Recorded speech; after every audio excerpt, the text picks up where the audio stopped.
I want to talk about the absolute shambles of yet another migrant on the one-in, one-out scheme, who was deported to France, returning to the UK on a small boat. Julia Atherley is right across this, Home Affairs correspondent for The Sun. Tell us the detail, Julia. Great to have you in the studio. Thank you for having me. So yeah, this is a man who we understand came back across the channel yesterday. He had been deported previously, sent back to France, has now come back again.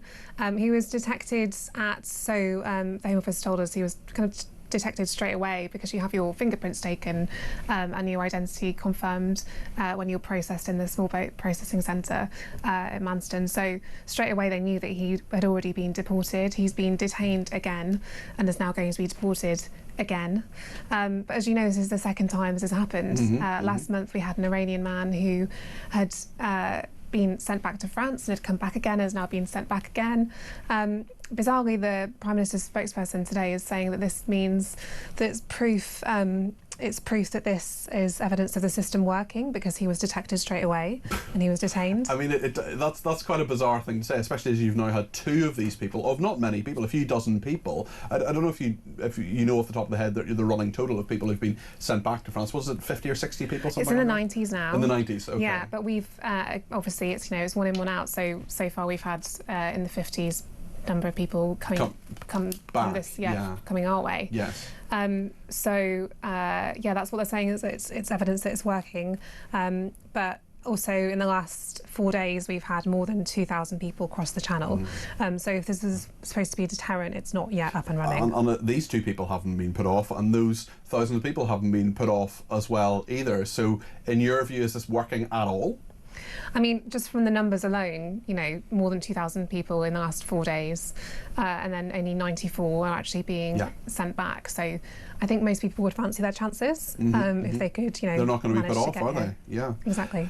What about the Danish solution? I was talking to Jack Elsom a little bit about this earlier, but the UK seeking inspiration from Denmark. There's some similarities between us and Denmark. Obviously, we're different countries in many ways, but in terms of the fact that there's a centre-left government and there is an immigration problem, which Denmark seems to have dealt with fairly well, or at least made more progress than we have. What's your reading on this, Julia? Yeah, I mean, well, the Danish system, they managed to get the number of asylum claims they're processing down to a 40-year low.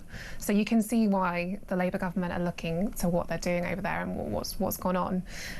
So as part of that, it would be, I think one of the main policies they're looking at is this reducing refugee status to a temporary stay. So as soon as our government rules that that country that you're from is now safe, you can then be returned, and that's what's happened in Denmark.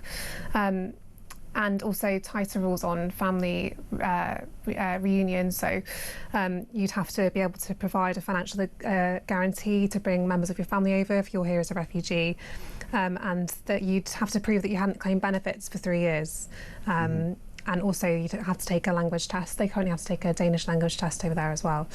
So these are all things being considered. So we understand there's going to be a big shake-up of the asylum system announced later this month by the Home Secretary.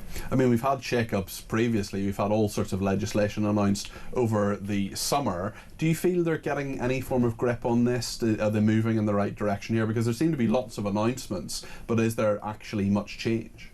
I think there's a lot of I think Shabana Mahmood said that she's willing to do whatever it takes, and she's really her language has been very hard line. And, for example, we've seen the increase in the visa skilled worker allowance, to be able to come over here as a skilled worker, the amount that you have to be paid has gone up. So that, there are those things having effect, but in terms of the numbers that we look at every day, in terms of the numbers in the asylum system and the number of people coming over in small boats, is not having any effect. Yeah, and she of course was seen as someone who was quite tough at the Ministry of Justice, but the heat seems to be on David Lammy, certainly about these prisoner releases. 2 people that we know of still on the loose by the sound of things? I think it's 3. 3? Yeah, okay. 3 still on the loose who've been accidentally released in the past couple of months. But I mean, it's just that is kind of just really highlights what a shambles that whole system is in. And I enjoyed David Lammy saying, well, actually, the problem with Billy Smith, they couldn't cope with 2 people called Smith, which you would think would be a reasonable thing, given that Smith is the most common English surname. They couldn't cope with 2 people called Smith, and he said, oh, well, actually, the problem wasn't in the prison system, the problem was in the court system. I mean, I've got a terrible piece of news for you, Justice Secretary. You're also responsible for the court system, so that's also on you. Is there any sense that that getting any better? Any sense of, you know, David Lammy coming to the House of Commons maybe tomorrow to give some sort of statement on that? Do we know if that's going to happen? So he will address the House of Commons tomorrow, and we've heard in the last couple of hours Robert Jenrick's given him an ultimatum, and he's given him a list of questions you know, about how he wants him to tell the House of Commons how many people have been released in error since April the 1st. And he says that if he can't come to the House of Commons and tell us that, then he should resign. So pretty strong words from Jenrick.